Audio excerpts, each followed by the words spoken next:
Hello, friends, and welcome back to Stories About Entitled People. Meet Ned, a guy in the quality analysis department who had a peculiar habit of leaving his clipboard and pen in precarious places, despite the risks involved. These items were crucial for tracking product quality, but were also potential contaminants if they fell into the production line.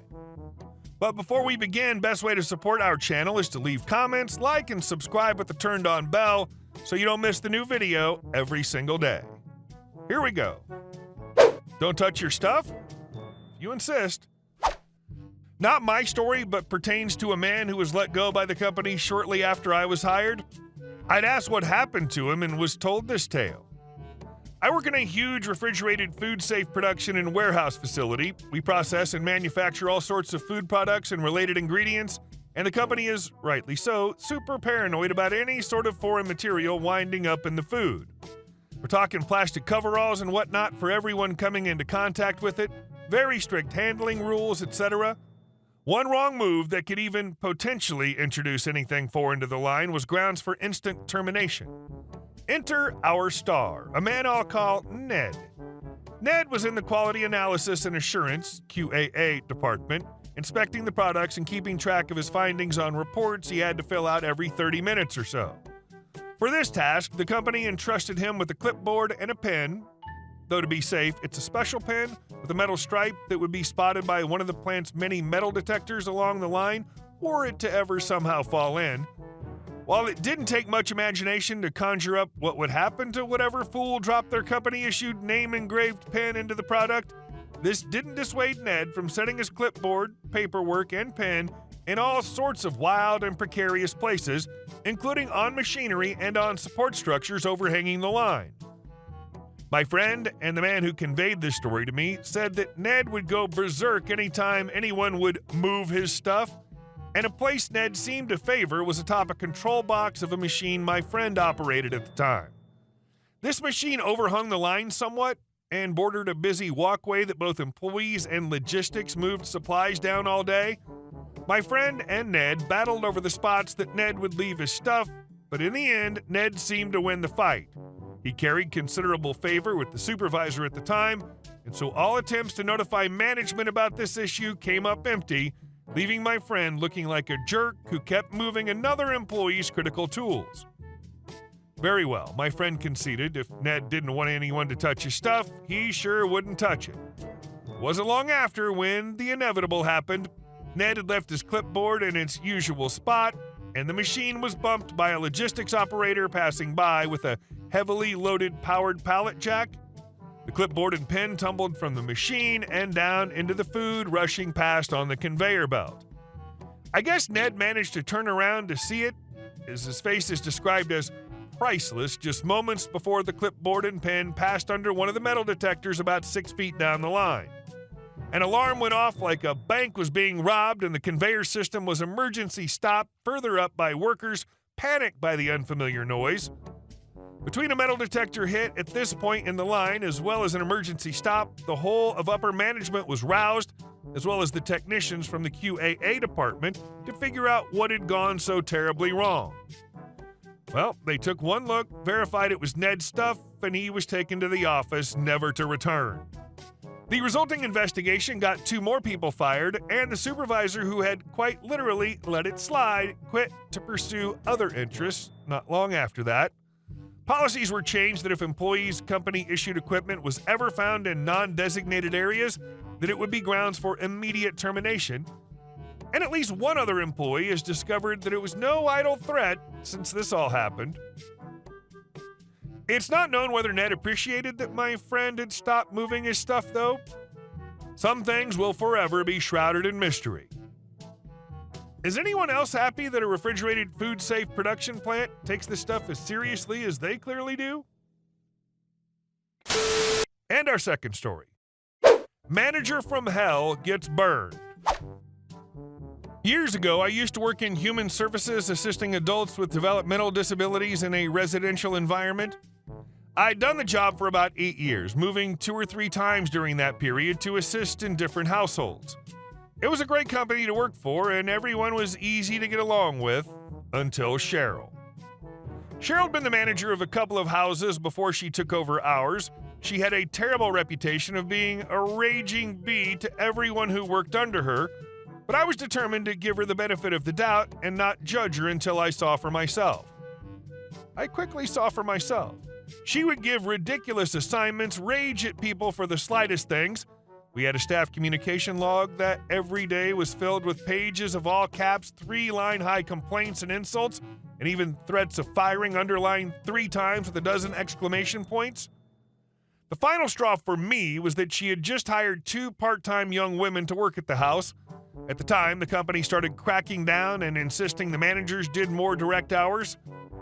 Instead of taking hours away from the 2 newbies, she decided to cut 2/3 of my hours. I'd been there for 9 years at this point, and take them for herself. I brought this up to her, and she basically just said, "I'm the boss, and there's nothing you can do about it." There actually was something I could do about it. Every year, all the staff in each house was required to fill in a manager evaluation. In previous years, everyone was too afraid to say what was really going on because after we filled out our evaluations, they were left on her desk to be delivered to the boss, and even without signing, she could tell by the handwriting who was saying what.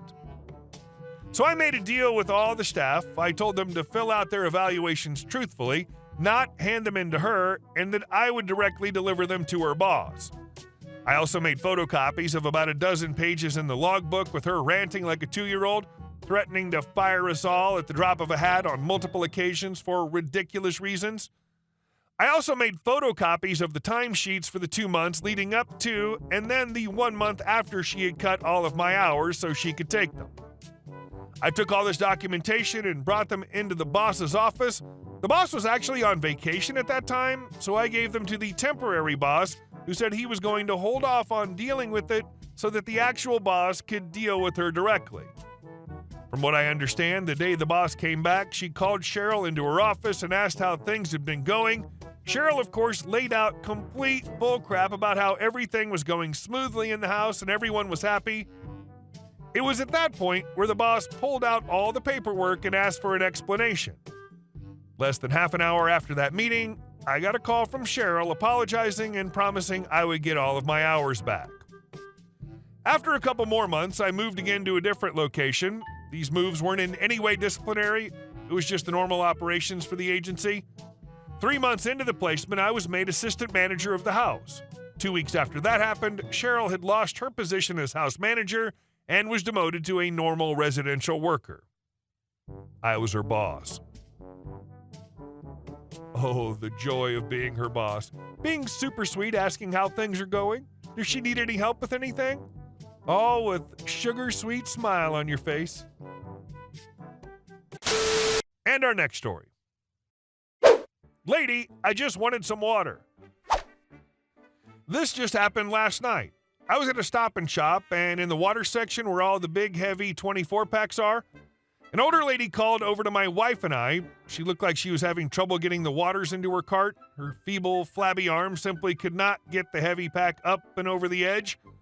She was a little short and stocky. Anyway, she asked if we could help. Both my wife and I were confused for like half a second, turning around to see if there was an employee behind us. There was not. Sure, okay. We helped her get 2 24-packs of water into her cart. She thanked us and walked away. Great work, us. Being good people. Then a thought occurred. If she couldn't lift it into her cart, how on earth was she planning on getting it out? We continued to shop as we debated her options. Maybe she'll buy some kind of lever? Maybe she'll ask an actual employee to follow her outside and load it up. Maybe she'll knock the cart over sideways and drag it out. Coincidentally, we finished shopping, and on our way to the car with an armful of groceries, we spot this little old lady trying to flag down another random stranger to help her put the water into her car. We put our groceries in the car, walked over, and offered to help. The entire way home, we wondered how she plans to get the water into her house. We didn't follow her home, but we effing considered it. Like, just rolling up her driveway and asking, "Hey, need some help?" Just the fact that you helped her not only twice, but also considered following her home to help, shows you're a couple of decent people. Which is no mean feat, mind you, the way people are these days. And our last story. Neighbors organized to have a tree cut down on my property. My mom, who's a retired pensioner living on a fixed income, loves her small garden where she has a special tree. This tree means a lot to her because it provides shade and also holds the ashes of her beloved dog. Recently, her neighbor emailed her asking if she could trim the tree branches that hung over the fence. She's a kind person who doesn't like conflict, so she agreed on one condition: he couldn't cut down the tree under any circumstances. Trusting him, she went about her usual routine, only to come home one day and find her tree completely cut down. It was the centerpiece of her garden and held sentimental value as a memorial to her pet. The neighbor's actions, going against her wishes, and the emotional significance of the tree left her feeling betrayed and deeply upset. Now she's thinking about what kind of compensation she might pursue. It's not just about losing the tree, it's also the emotional pain caused by her neighbor's disregard for her feelings. She's also worried about how this might affect the value of her property. Update: my mom decided to get legal advice to understand her rights and options. With help from a lawyer, she filed a case against her neighbor for trespassing and damaging her property. They had emails where she clearly said he couldn't cut the tree, which strengthened her case. The legal process took several months, with testimonies and evidence presented. It was clear how much this had affected my mom emotionally. Her lawyer argued for compensation, not just for the tree, but also for the distress it caused her. The court agreed that her neighbor was wrong to ignore her instructions. In the end, the court ruled in my mom's favor. The neighbor was ordered to pay damages that covered the cost of the tree, the emotional distress, and the impact on her property's value.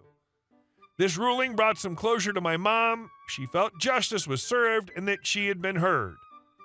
Even though the tree couldn't be replaced, winning the case restored her faith in seeking justice through legal means when she's been wronged. Hey guys, thank you all for watching the video. I'll see you in the next one.